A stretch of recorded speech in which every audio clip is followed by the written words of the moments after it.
یعنی ایک شخص دوسرے شخص سے بالکل مختلف ہے، بہت حوالوں سے مختلف ہے۔ یعنی میری شکل کے ممکن ہے کہ دنیا میں 1 2 3 لوگ ہوں، اس سے زیادہ نہیں ہو سکتے، لیکن یہ ایک فرق انسان کا انسان کے ساتھ موجود ہے۔ یہاں تک کہ یہ انگوٹھا جو ہے یہ بھی انسان کا ایک دوسرے سے نہیں ملتا۔ یعنی اگر دنیا کی آبادی 5 ارب ہے تو 10 ارب انگوٹھے ہیں۔ اب یہ جو 10 ارب انگوٹھے ہیں، آپ خود اندازہ کیجئے کہ انگوٹھا آپس میں نہیں ملتا۔ تو یہ اللہ سبحانہ و تعالیٰ نے انسان کو دوسرے انسان سے بالکل مختلف پیدا کیا، تو اس کے لیے قرآن مجید نے تصویر کا لفظ بیان فرمایا ہے۔ فرمایا کہ پھر اس نے تمہیں تصویر دی، صورت دی، ثم قلنا للملائکۃ اسجدوا لآدم فسجدوا الا ابلیس، پھر ہم نے ملائکہ سے کہا کہ سجدہ کرو آدم کو، تو سب نے سجدہ کیا مگر ابلیس نے سجدہ نہیں کیا۔ لم یکن من الساجدین، تو وہ سجدہ کرنے والوں میں سے نہیں تھا۔ یعنی اللہ سبحانہ و تعالیٰ نے فرشتوں کو حکم دیا، جو اس وقت مخاطب تھے، موجود تھے، حکم دیا کہ سجدہ کرو، تو سب نے سجدہ کیا لیکن ابلیس نے سجدہ نہیں کیا۔ اب یہ سجدہ کیا تھا کیا نہیں تھا یہ ہمارا موضوع نہیں کہ ہم اس پر بات کریں۔ اصل جو بات ہے وہ یہ ہے کہ اللہ سبحانہ و تعالیٰ کا حکم تھا۔ اللہ جہاں پہ حکم کرے، بندے کی ذمہ داری ہے کہ وہ اس حکم کو بجا لائے۔ یہ الگ بات کہ اس میں حکمت کیا ہے کیا نہیں ہے، یہ اس کا موضوع نہیں ہوتا۔ بس بندے کے سامنے، جو خدا کا بندہ ہے، اس کے سامنے صرف اور صرف اہمیت اپنے خدا کے حکم کی ہوتی ہے۔ تو فرشتوں نے بغیر سوال کیے، پوچھے، اعتراض کیے، اپنے سروں کو جھکا دیا، لیکن ابلیس خدا کے سامنے جھکا نہیں ہے، اور وہ سجدہ کرنے والوں میں سے بھی نہیں تھا۔ یعنی وہ جو اس کی سرشت تھی، جس کو قرآن پاک نے آگے بیان کیا ہے کہ اللہ نے جب اس سے پوچھا بھئی تجھے کس چیز نے روکا کہ جس کا میں نے تجھے حکم دیا تھا تو نے کہ سجدہ کر، تو نے سجدہ نہیں کیا، تو اس نے کہا کہ قال انا خیر منہ، کہ میں اس سے بہتر ہوں آدم سے، خلقتنی من نار و خلقتہ من طین، تو نے مجھے آگ سے پیدا کیا، اس کو مٹی سے پیدا کیا۔ یعنی گویا کہ ابلیس نے اپنے ہی طرف سے، اپنی سوچ سے یہ بات طے کر لی کہ میں تو افضل ہوں، میں تو اعلیٰ ہوں، کیوں؟ میں آگ سے پیدا ہوا ہوں اور یہ مٹی سے پیدا ہوا، لہٰذا یہ کم تر ہے۔ حالانکہ کوئی اس طرح نہ افضل بنتا ہے اپنی ذات کی بنیاد پر، مٹی کی بنیاد پر یا خاندان کی بنیاد پر، نہ ہی کوئی کمتر بنتا ہے۔ برتر اور اعلیٰ وہی ہے، قابل عزت وہی ہے جسے خدا کا خیال ہوتا ہے، خدا کا لحاظ ہوتا ہے، جو خدا کے حکم کے سامنے جھک جاتا ہے۔ تو ابلیس کا جو رویہ ہے وہ یہ بتاتا ہے کہ اس نے اس بنیاد کو، اس جوہر کو کہ جس کے ذریعے سے اس کی تخلیق ہوئی تھی، اسی کو اس نے خیال کر لیا کہ چونکہ میں اس سے پیدا ہوا تو لہٰذا میں افضل ہو گیا۔ تو ناظرین کرام، یہاں سے ہم آگے گفتگو کا آغاز کریں گے، اور بہت ہی اہم باتیں بھی ہیں جو اس رکوع میں اور واقعہ تخلیق آدم میں اور واقعہ آدم و ابلیس میں بڑی حقیقتیں اور حقائق ہیں جن کو انشاءاللہ ہم آئندہ بیان کریں گے۔ ناظرین کرام، یہاں وقت ہوا چاہتا ہے ایک بریک کا، ہمارے ساتھ رہیے۔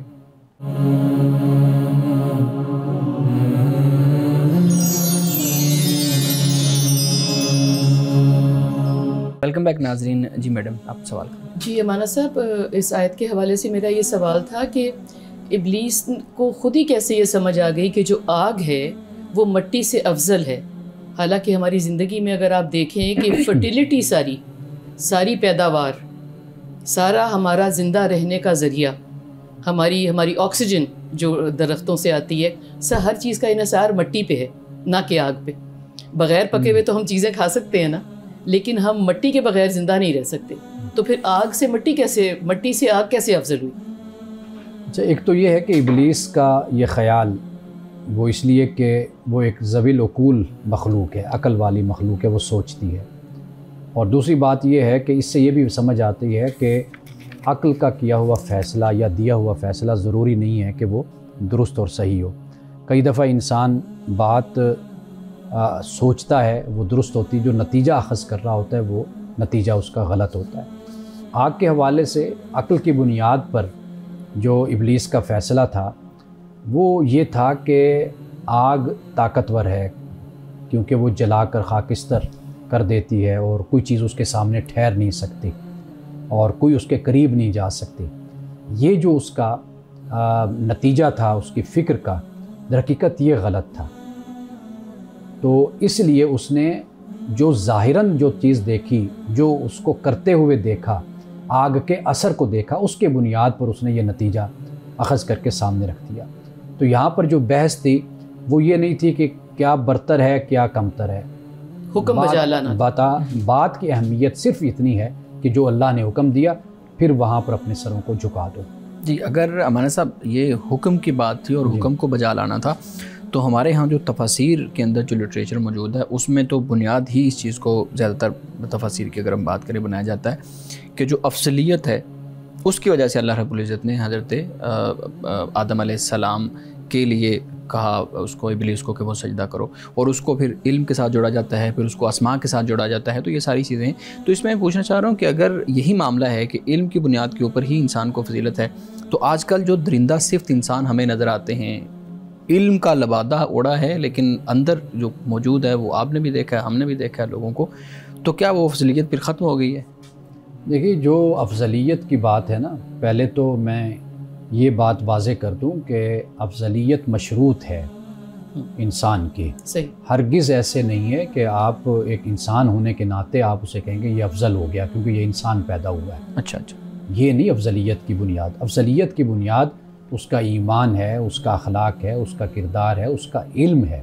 آپ اگر اسلامی لٹریچر کو پڑھ کر دیکھ لیں تو اس میں آپ دیکھیں گے کہ علماء نے ہمیشہ علم والے کی قدر کی ہے، اس کی عزت کی ہے. بے شک کوئی کہے جی میں فلاں خاندان کا ہوں، میں فلاں حکمران ہوں یا میں فلاں مرتبے پر ہوں، اس کی کبھی بھی اہمیت نہیں بیان کی گئی. اہمیت کس چیز کی ہے، فضیلت کس چیز کی؟ علم کی ہے. وہ کہتے ہیں کہ بے شک ایک شخص بڑے خاندان کا بھی ہے، ایک شخص ہے کہ وہ علم والا ہے، بے شک وہ کسی خاندان کا نہیں ہے، اس کا مرتبہ ہے، اس کو آپ عزت دیں اور اس کو بڑی جگہ پہ آپ اس کو بٹھائیں. تو اس لیے ایک تو یہ بات ہمیں سمجھ لینی چاہیے. دوسرا یہ ہے فرشتوں نے بھی اس کا اظہار کیا تھا نا کہ خون بہائے گا اور خون ریزی کرے گا، فساد پھیلائے گا. واضح بات ہے کہ جہاں پر اختیار ہوتا ہے، ارادہ ہوتا ہے، جہاں پر اقتدار ہوتا ہے، وہاں پر اس کا بھی امکان ہوتا ہے کہ اس کی نیگیٹو جو استعمال ہے، اس کا تخریب کارانہ استعمال ہے، وہ بھی ہو سکتا ہے. وہ بھی انسان ہی کی شخصیت کا ایک پہلو ہو جاتا ہے. لیکن آپ دوسرے پہلو پر بھی آپ دیکھیں نا کہ آج انسان کہاں سے کہاں تک پہنچا ہے. وہ علم ہے، وہ قدرت ہے. جہاں پہ اگر فرعون اور نمرود تھے وہاں پر موسیٰ بھی تو تھے نا، ابراہیم بھی تو تھے، داؤد بھی تھے، سلیمان بھی تھے. تو میرا خیال ہے کہ ہم ایک انسان کی ایک تصویر کو سامنے رکھ کر ہم فیصلہ نہ دیں، ہم انسان کی دوسری تصویر کو بھی سامنے رکھ کر فیصلہ دیں. تو جہاں تک افضلیت کا معاملہ ہے، افضلیت مشروط ہے. انسان صحیح اچھا بنے گا، اعلیٰ کردار کا ہوگا، تقوی والا ہوگا، وہ خدا کا پسندیدہ اور اللہ کے ہاں وہ قابل عزت ہے. نہیں ہے تو بے شک وہ جتنا بڑا بھی اپنے آپ کو کہتا پھرے، جس طرح ابلیس نے کہا، تو وہ کوئی قابل عزت نہیں ہے. لیکن ہمارا صاحب یہ نتیجہ ہم نے اللہ یہ کہتے ہیں نا کہ to put words in somebody's mouth، جب اللہ پاک نے کہا ہے کہ سجدہ کرنا ہے تو اس میں سے پیچھے ہم کیوں وجہ نکال رہے ہیں کہ کیوں کہا ہے کہ سجدہ کرنا ہے؟ یہاں پہ بات ختم نہیں ہوگی کہ اللہ نے کہا سجدہ کرنا ہے. دیکھیے آدم کا جب ذکر ہوگا تو واضح بات ہے کہ اللہ تعالیٰ نے ایک مخلوق کو چنا ہے. جی جیسے قرآن نے کہا انی جاعل فی الارض خلیفہ، تو خلیفہ بنایا نا آخر. جی. تو وہ ایک پہلو اس حوالے سے کہا جاتا ہے کہ بھئی اللہ نے آخر اس مخلوق کو چنا ہے، تو خدا کا انتخاب ہے یہ مخلوق. صحیح. تو اس بنیاد پر ایک فضیلت کی بات ہوتی ہے. لیکن اصل جو چیز ہے وہ فضیلت آدم کے لیے تو حضرت آدم علیہ السلام کے لیے، لیکن معاملہ یہ ہے کہ آگے پھر وہی آپ کوالیفائی کریں گے تو آگے بڑھیں گے. جی بالکل. اچھا ایک بڑی انٹرسٹنگ چیز یہ بھی ذہن میں آتی ہے نا کہ ایک طرف اللہ رب العزت کہہ رہے ہیں کہ میں اس کو خلیفہ بنانے والا ہوں، یہ میرا خلیفہ ہوگا دنیا کے اندر. میرا خلیفہ نہیں، صرف خلیفہ ہم یہی سمجھتے ہیں نا کہ یہ خدا کی طرف سے ہے تو خدا کا خلیفہ ہے. دوسری طرف فرشتوں کے ذہن میں یہ چیز آ رہی ہے کہ یہ خون بہائے گا. اب یہاں پہ ہمارے ہاں بیان کیا جاتا ہے، سنتے بھی ہیں کہ جو فرشتوں کا علم ہے وہ خدا کی طرف سے دین ہے، وہی فرشتے کریں گے، وہی چیزیں سوچیں گے جو خدا کی طرف سے ان کو بتائی جائے گی کہ یہ سوچنا ہے، یہ کرنا ہے. اب یہ بات پھر اللہ رب العزت کی طرف سے فرشتوں کے ذہن میں یا اس کے دل میں ڈالی گئی کہ اب یہ بھی ایک پہلو ہے اس انسان کا. دیکھیے فرشتوں کا علم محدود ہے، خدا کا علم لامحدود ہے. مخلوق جہاں تک سوچتی ہے خدا اس سے کہیں آگے سوچتا ہے. نہیں وہ تو ٹھیک ہے، لیکن سوال اس کا ارادہ اور اس جی کی مشیت، وہ اس کا علم اور اس کی طاقت اور قوت وہ لامحدود ہے. فرشتوں نے جس چیز کا اظہار کیا تھا وہ بالکل درست نتیجہ انہوں نے بات کا نکالا تھا، اور واقعی انسانی زندگی میں ہم یہ دیکھتے ہیں. لیکن خدا نے ہمیں پازیٹیوٹی کی تعلیم دی ہے. نہیں مانا صاحب، جیسے ابھی آپ نے تھوڑی دیر پہلے کہا نا کہ جب اللہ نے کہا کہ با اختیار مخلوق، تو فرشتوں نے یہ با اختیار مخلوق کے بعد کہا نا خون بہائے گا، تو با اختیار سے تو انڈرسٹوڈ سی بات ہے نا، اس میں کوئی سوچن کام تو نہیں لگانا پڑتا. بالکل صحیح. دوسری بات یہ ہے جو آپ نے خلیفہ کہا نا، خلیفہ جو لفظ ہے جب اللہ یہ فرماتا ہے تو کئی دفعہ یہ لفظ بولا جاتا ہے مرتبے کے لیے، ایک اہمیت کے لیے. یعنی ساری مخلوقات میں سے اللہ نے انسان کو اختیار اور ارادہ دیا، اقتدار دیا، انسان کو علم دیا، انسان کو قدرت دی. اس بنیاد پر خلیفہ کا لفظ استعمال کیا جاتا ہے. خلیفہ فالوور نہیں ہوتا، خلیفہ وہ ہوتا ہے جو بعد میں آنے والا ہوتا ہے. تو انسان کو بعد میں آنے والا ہو وہ خلیفہ کہلاتا ہے، یا یہ لفظ ہم استعمال کرتے ہیں تو مرتبے کے لیے، رتبے کے لیے استعمال کرتے ہیں. صحیح ہے، بالکل ٹھیک ہے. اچھا جب ہم سجدے کی بات کرتے ہیں تو ایک ہمارے پاس پہلے بھی ایک دفعہ یہ سوال آیا تھا اور ہم نے آپ کے سامنے بھی اس کو رکھا تھا، مختصر اس پہ بات بھی ہوئی تھی کہ ہمارے ہاں سجدہ تعظیمی کا اور ان چیزوں کا بڑا ایک وہ سوال کیا جاتا ہے کہ اگر خدا کے سوا کسی کو سجدہ جائز ہوتا تو میں عورت کو کہتا کہ وہ اپنے خامد کو سجدہ کرے، اور اس روایت کو پھر بیان کیا جاتا ہے.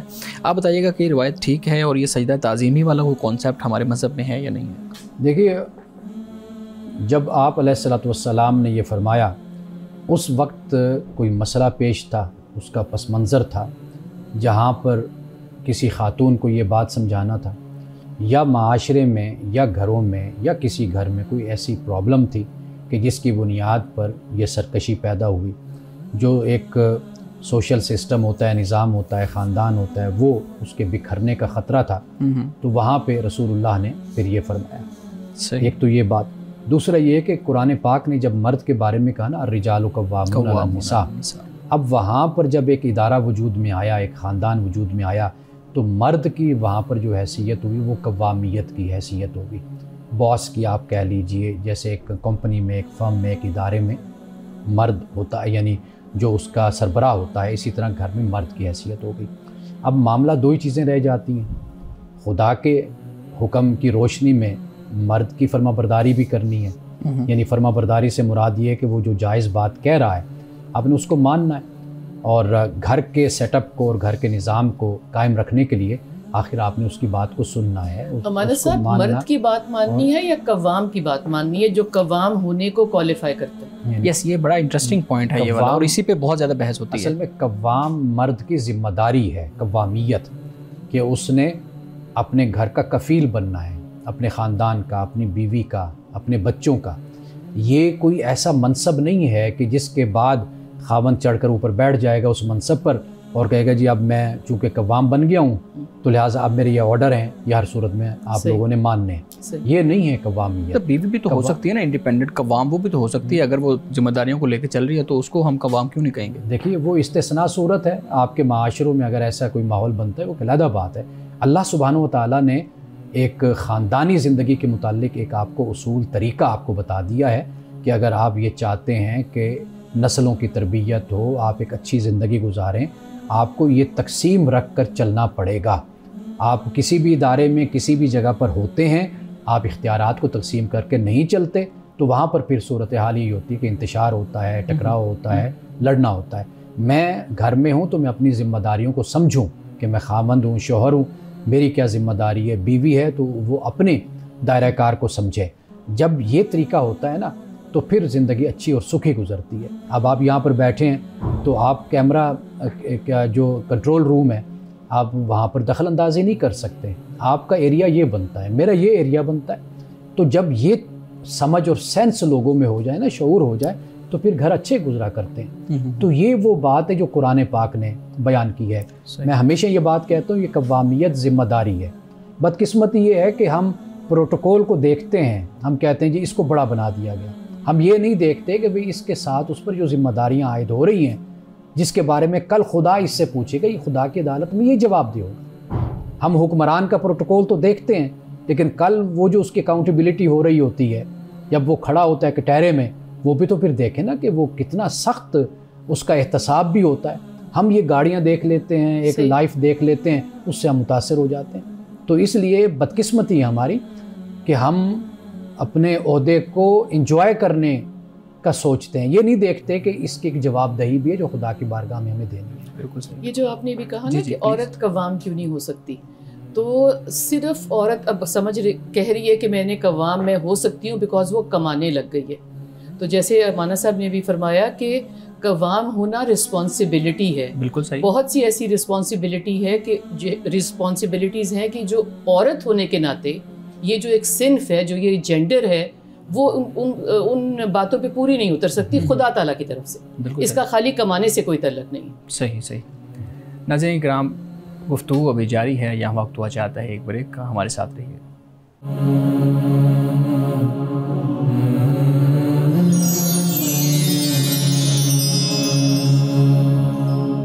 پروگرام میں ایک دفعہ پھر خوش آمدید. بہت اچھی بحث چل رہی ہے اور بہت جو ہے نا وہ ایک آپ کہہ لیں کہ سوالات بھی ایسے آ رہے ہیں. اچھا مولانا صاحب یہ بتائیے گا کہ یہ جو قوام کی بحث ہے اور جو میڈم نے آخر میں بات کی ہے بریک سے پہلے, ہمارے ہاں دونوں چیزوں کو متصادم لا کے کھڑا کر دیا ہے. جہاں پہ بھی عورت کی ڈپینڈنسی یا انڈیپینڈنسی کی بات ہوگی وہاں پہ پھر مرد کی جو قوامیت والی جو پوزیشن ہے وہ اس کو چیلنج کرنے کی طرف معاشرہ کھڑا ہوگا. اور اس سے ہم نے دیکھا ہے کہ اس پہ بہت زیادہ تحریک بھی چل رہی ہیں, اس پہ بہت زیادہ بات بھی ہو رہی ہے.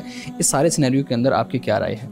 دیکھیے سوری, ایک میں اس پہ بات ایڈ کر دوں پلیز. جو میں اپنے والد سے کہا کرتی تھی, وہ اس دنیا میں نہیں ہے, میں ان کو یہ کہتی تھی کہ ایک وقت ایسا آیا تھا کہ جب آدمی عورت پہ بہت جبر نہ کرتا, پتہ نہیں وہ کہاں سے جبر آ گیا, اور پھر عورت نے کیا کیا, جو فرار کا راستہ دیکھا اس نے آزادی کے غلط مطلب لیے, جس کا نتیجہ اب یہ نکل رہا ہے کہ اب قوام اور ناقوام کی ہم بحث کر رہے ہیں.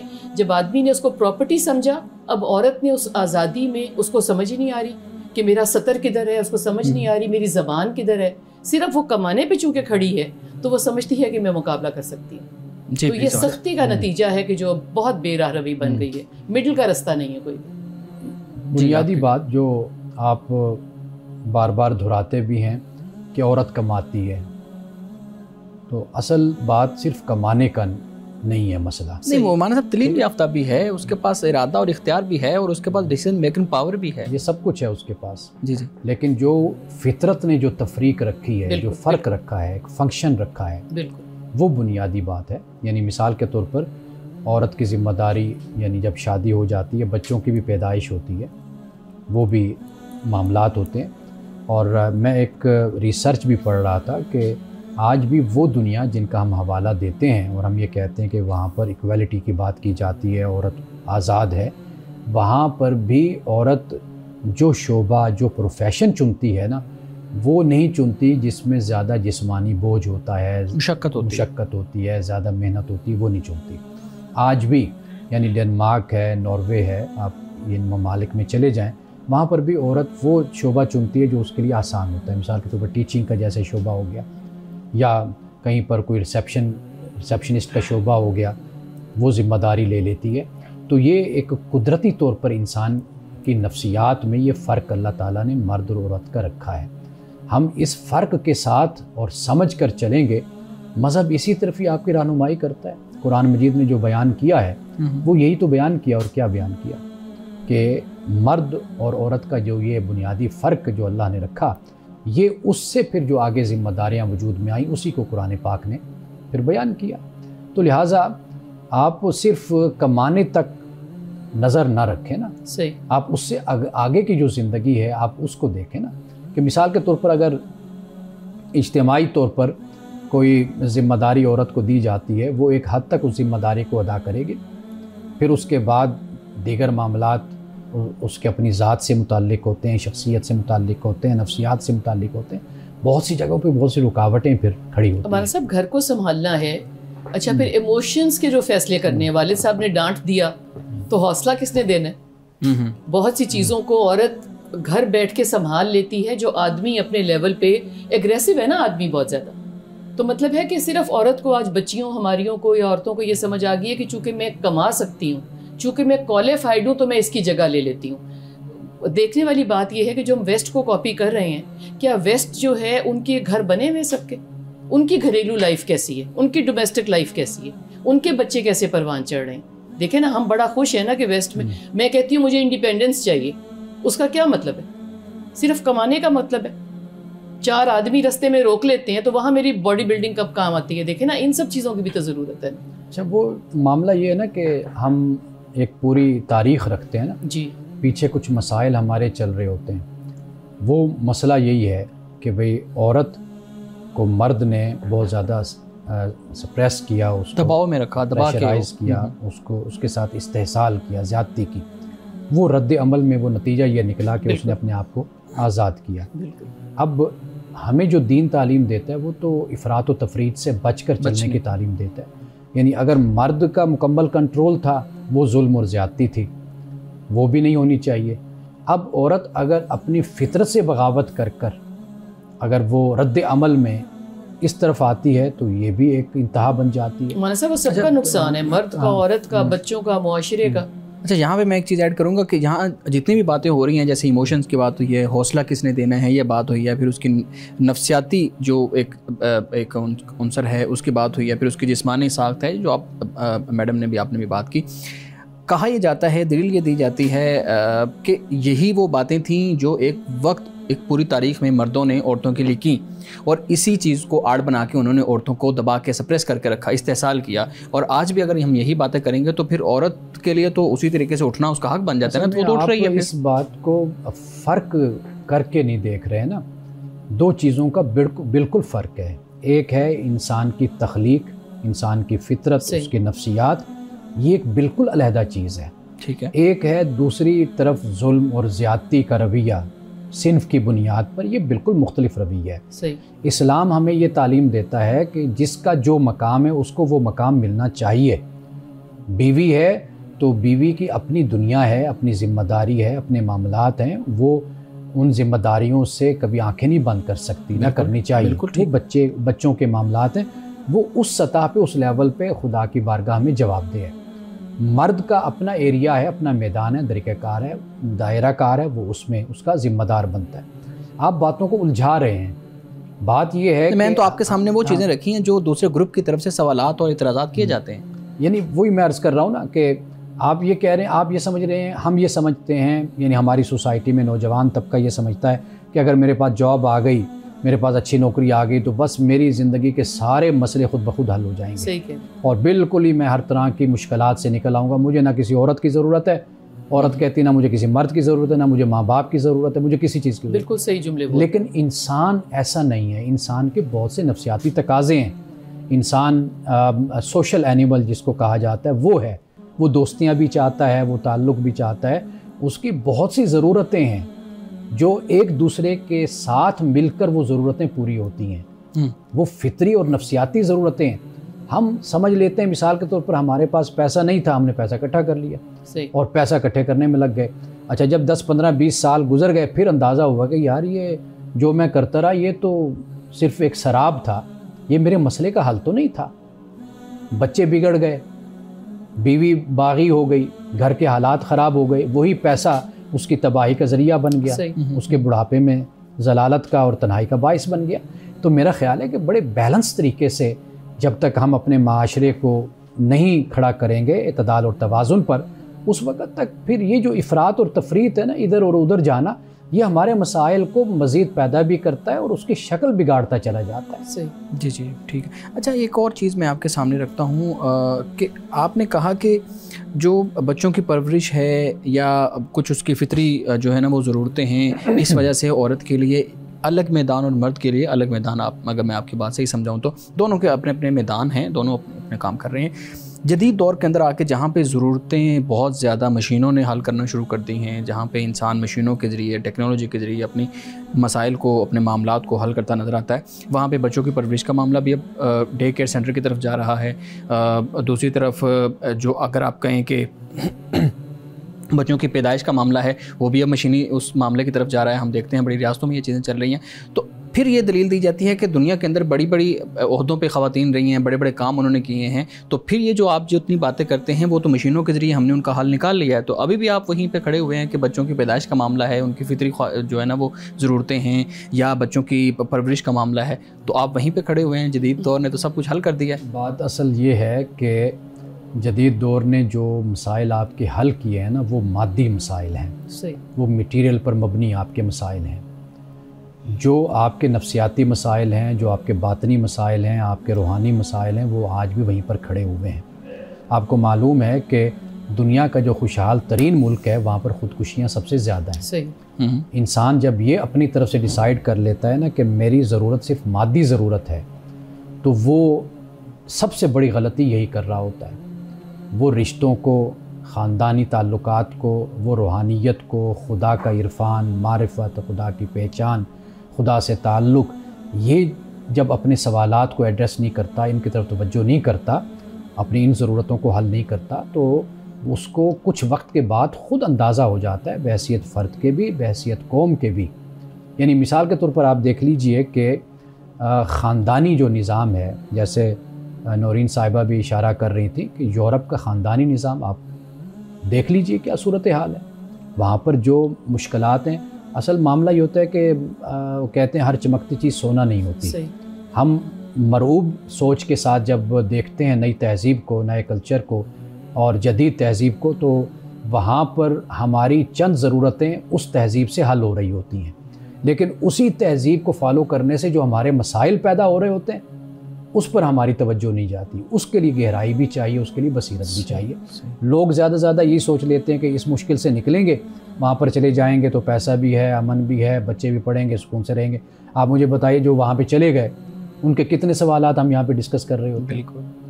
وہ ایک نیا رخ, ایک نیا پہلو اور نیا ایک جو ڈائمینشن ہے وہ ہمارے سامنے آ رہی ہوتی ہے ان کے مسائل کی. تو میرا خیال ہے کہ جو دین جو تعلیم دے رہا ہے آپ اس کو اختیار کریں. اعتدال اور توازن کی اصل آپ کو تعلیم دی جاتی ہے. ناظرین کرام, یہاں وقت ہوا چاہتا ہے ایک بریک کا, ہمارے ساتھ رہیے گا.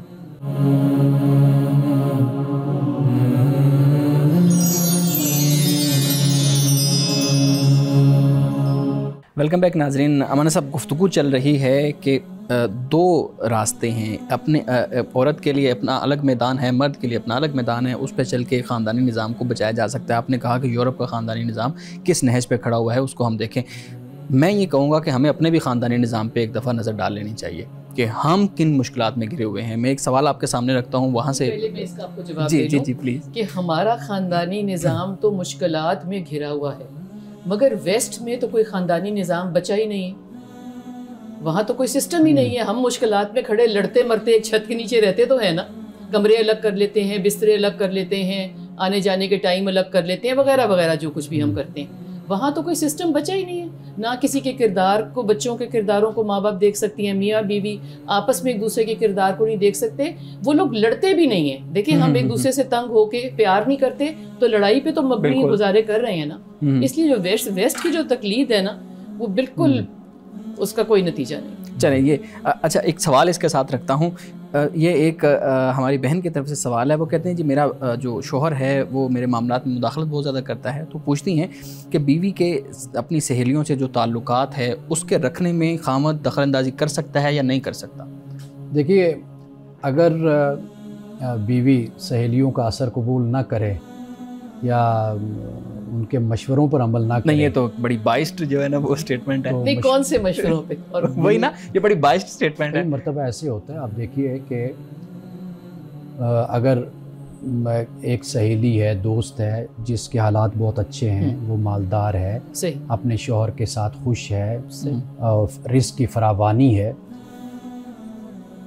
اگر بیگم جاتی ہے ایسی دوست سے ملتی ہے تو کئی دفعہ ایسے ہوتا ہے کہ واپس آ کر وہ اپنے خامند کے ساتھ شکوہ شکایت, احساس کمتری آپ کہہ لیجیے وہ پیدا ہوتی ہے. ایک یہ چیز ہے. دوسری بات یہ ہوتی ہے کہ کئی دفعہ سہیلیاں, صرف سہیلیوں تک نہیں بلکہ رشتہ داروں میں بھی, یہ ہمارا یعنی آئے روز کا مشاہدہ ہے, تجربہ ہے, ایسے ہوتا ہے. یعنی نئی نویلی ہے, دلہن شادی ہوئی ہے, کوئی کزن آ گئی, اچھا تمہیں سسرال نے کیا دیا ہے, تمہیں خامن نے کیا تحفہ منہ دکھائی کا دیا, اچھا یہ دیا, یہ تو کوئی چیز نہیں دی, میرے خاوند نے تو مجھے یہ دیا تھا، اب وہ دوسرے دن ہی لڑائی شروع ہو گئی۔ صحیح کہ یہ مسائل گھروں میں موجود ہیں، تو وہاں پر یہی ہوتا ہے کہ خود بیٹی ہے یعنی بیوی جسے ہم کہتے ہیں وہ سمجھدار ہونی چاہیے۔ وہ جس کے ساتھ اس نے دیکھیے خدا نہ خواستہ اگر گھر اجڑتا ہے نا، وہ سہیلی نے آ کر گھر کو پھر آباد نہیں کرنا۔ لوگوں کا کردار یہی ہوتا ہے کہ وہ گھروں کو اجاڑنے میں تو وہ آگے ہوتے ہیں، لیکن جب بسانے کا وقت ہوتا ہے تو کوئی بھی آگے نہیں بڑھتا۔ بالکل۔ تو اس لیے انسان اپنے مفاد کو، اپنی ذات کو دیکھے کہ میرا فائدہ کس میں اور میرا نقصان کس میں ہے۔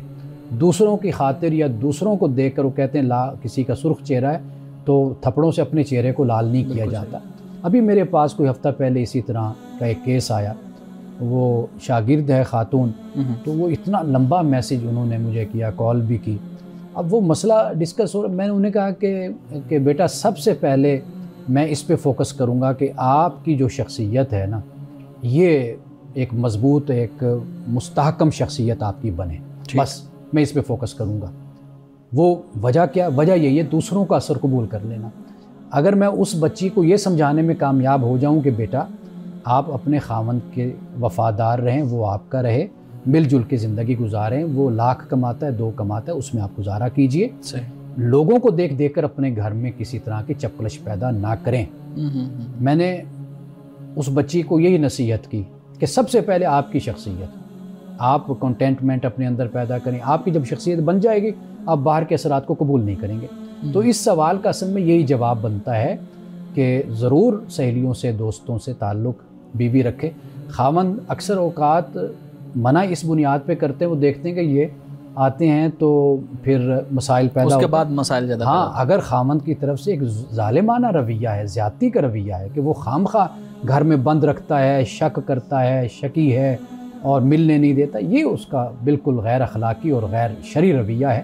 خاوند کا ایسا رویہ نہیں ہونا چاہیے، لیکن جائز باتیں ایک دوسرے کی ضرور سننی چاہیے، اور اگر کوئی ایسی بات ہو، انسان غلطی پر ہو تو اپنی غلطی کو تسلیم کرے اور اپنی اصلاح کرے۔ ہمارا سب سہیلیوں کا اور دوستوں کا رواج بہت زیادہ نہیں آ گیا، اس کی وجہ سے ہمارا رجحان گھر والوں کی طرف کم ہوتا ہے۔ میاں بیوی اکٹھے نہیں بیٹھ رہے، بچوں کے ساتھ اکٹھے نہیں بیٹھ رہے، جب بھی آؤٹنگ کا پروگرام بنتا ہے تو دوستوں کے ساتھ بنتا ہے، میاں کے دوست ہیں، بیوی کے دوست ہیں، یا میوچول دوست ہیں۔ یہ نہیں کرتے کہ ہم دونوں مل کے چلو باہر چلتے ہیں، یا ہم دونوں مل کے کھانا کھاتے ہیں، یا مووی دیکھتے ہیں، یا جو بھی۔ تو دوست بہت زیادہ انوالوڈ ہے ہماری لائف میں۔ یہ ہے، آپ بات درست ہے آپ کی۔ جو افراد ہیں نا گھر کے، اصل میں وہ بھی ایک دوسرے سے دور ہیں نا، یہی بات، یہ بھی ایک بڑا المیہ ہے نا، یعنی بیوی ایک دوسرے سے دور ہے، بیوی ایک دوسرے سے، یا والدین سے بچے دور ہیں۔ اب وہ جو دلچسپی، وہ تو ایک دوسرے سے ملتے گھر میں رہتے ہیں تو شاید اس کی اہمیت کم ہوتی ہے۔ وہ جو باہر کے لوگ ہوتے ہیں ان کی طرف اٹریکشن کئی وجوہات سے زیادہ بھی ہوتی ہے۔ یعنی ایسا بھی ہوتا ہے کہ مثلا بچے ہیں تو ان کے دوست ہیں، وہ اپنے دوستوں میں بیٹھ کے جو باتیں کریں، جو بولیں، جو کھائیں، جو پئیں، کوئی روکنے والا نہیں ہوتا۔ ماں باپ ذرا یہ ہے کہ نظر رکھتے ہیں۔